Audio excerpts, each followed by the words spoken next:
Well, good morning, viewers. We're working on a 2020 Silverado, I guess. Yes, Silverado. Customer changed the front pads and rotors himself.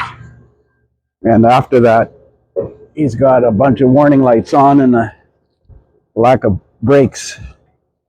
So let's see what we got for warning messages. Got the ABS light on, traction control light on, brake warning light on, service brake pad monitor.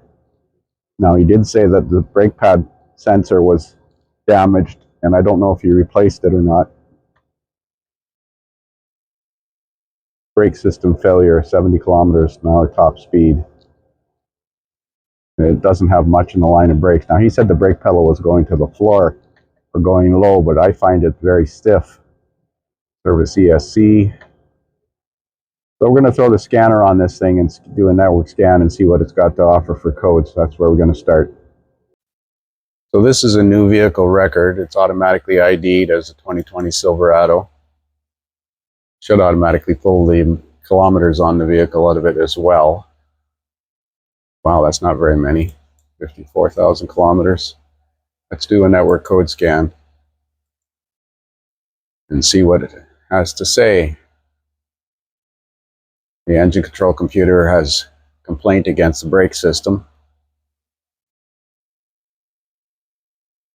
Hydraulic brake circuit leak detected. How does it detect a leak? Lost communication with body module, lost communication with power steering control module, lost communication with inflatable restraint sensing and diagnostic module, lost communication with transfer case. Why do we have all these ugly codes? Park brake, control circuit performance plausibility failure, park brake control circuit performance actuator stuck. Now, which codes are in history? All these codes are in history. This is the only one that's active. C05B0.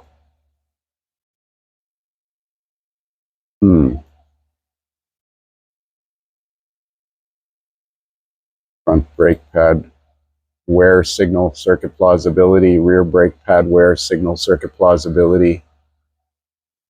All of these are in history except for the power mode start switch circuit, hood ajar.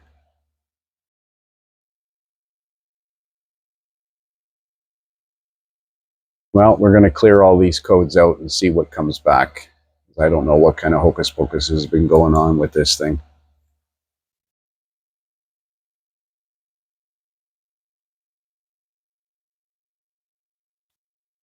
All right, let's go back. They're all codes read by code scan. It says key on, engine off, so I'm going to do that. So you have to hold the start button from the first initial, otherwise it puts it in accessory mode, not on, and you have to hold it for a few seconds until it turns on the dash lights. Now it's cleared the codes. Continue. Let's display them. Rear brake pad wear signal plausibility. Okay, let's start it up and see what comes back.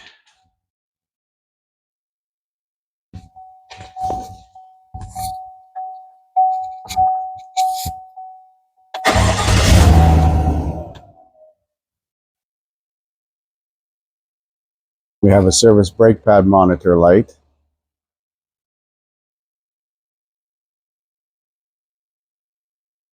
So far, that's the only message on the dash, and that's probably due to this rear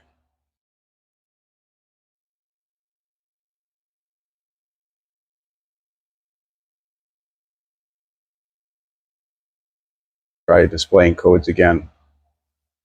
This thing likely needs rear brake pads as well. I found that rear sensor is, triggers when there's still a 1/16 of an inch of brake pad left on these things.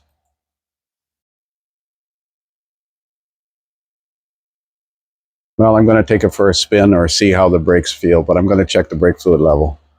So we're at the left rear wheel. There's still about a 1/16 of an inch of brake pad left, but you can see the wear sensor has already been broken. You can see the two copper contacts. There's like a little thin wire in there.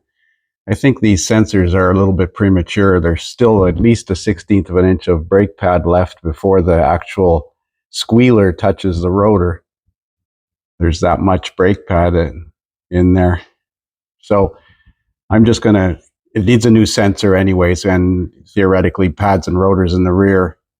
But I'm going to just join these two wires together and see if we can get rid of that warning message. I looked at the front brakes and I don't see anything wrong. The brake fluid level is normal. I see that he used never sees on the pad abutment clips, or it doesn't really have abutment clips, like a Toyota now. And I see he did change the wear sensor on the front. But I don't see anything visually wrong with the job that he did. So I'm going to join those two wires together on that speed sensor at the back, or not speed sensor, wear sensor. So I just cut the sensor off the end and spliced the two wires together. It's only a temporary repair. I just want to see if that gets rid of the warning light. It obviously needs to have the pads addressed if they're worn. Like I said, I think these wear sensors are pretty aggressive. The last one I did had indicated that the pads were wore out and there was still enough pad to technically pass a provincial safety inspection. Yet the wear sensor had been tripped.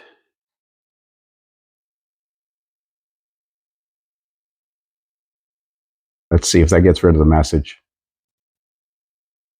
Let's look at the codes in it now. Let's clear it. Got the ignition on by long pressing the start button.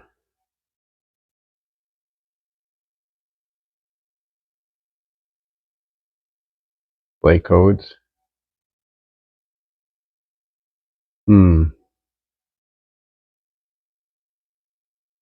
Rear brake pad wear.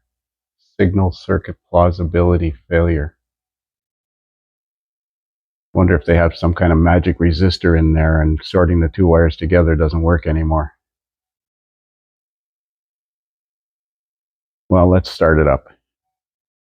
So I had to acknowledge on the dash that the brake pads had been replaced, because I guess putting a new sensor in there triggers a brake pad replacement. I got to do this key on, engine off again. Yeah, you have to hold the button about 5 seconds to get it into run without depressing the brake pedal. Now, I said that I did not change the brake pads. I canceled it. Why doesn't that message go away? There's no more warning lights on the dash. And the brake pedal feels normal now. Let's take it for a road test. Okay, so I'm going to start this thing.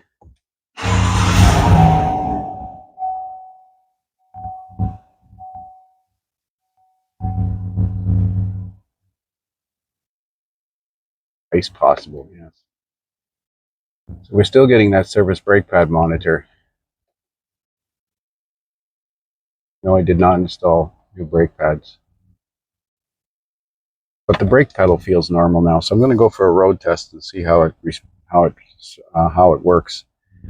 Talking with the customer last night, he mentioned that he disconnected the battery multiple times, so that may have generated all those network codes, because even though the ignition is off, the network hasn't gone to sleep, so interrupting battery power generates a bunch of communication errors because the computers have not gone to rest. So we're going to go for a road test and see how this thing performs. So the brakes seem to be functioning normally now. I'm not sure what caused the hydraulic system failure of pushing brake fluid backwards through the brake ABS unit by returning the caliper pistons in the front caused it. I've never had an issue like that. Mind you, honestly, I haven't done a lot of 19 and 20 front brake pads yet. Done a couple of rear ones. Like I said, that wear sensor tends to be a little premature in my opinion. But if he wants to fix it, he's going to have to fix it properly. He's going to have to put new pads and and likely new rotors in the rear as well. Now that does require the use of a scan tool to retract the caliper pistons and put them into service mode and then do a relearn. It is possible that it monitors the position of the caliper piston in the rear because it has that stepper motor in there for the parking brake, so it could have a position sensor in there or somehow keep count of the position somehow electronically, and that's not correlating with the brake pad wear sensor. Tires are pretty noisy on this thing, but the brakes seem to be functioning normally. Brakes work well. Well, we'll discuss the potential rear brake repairs with the customer and see if he wants to go ahead with it. If not, that'll be it for this. He may want to do the brake pads himself.